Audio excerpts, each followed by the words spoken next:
Hi Phil, thanks for taking the time.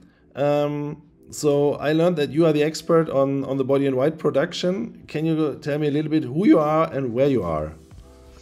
Hi Sebastian, I'm Philip and I'm the project manager for the SVC3 project, so I take care that everything runs as planned in the project. So last week I was at ThyssenKrupp in Lockweiler and I took actually some pictures which give a good understanding how we're doing on the Body in White.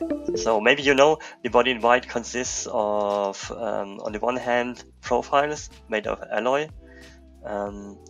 You can see here, and those profiles must be milled like in this video, so they get special cuts and holes and what's needed.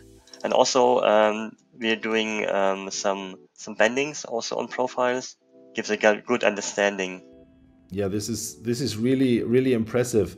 So it will be really interesting when we see this. The first Body in Whites arriving in Munich. Look very much forward in it. You're welcome, Sebastian. See you in Munich.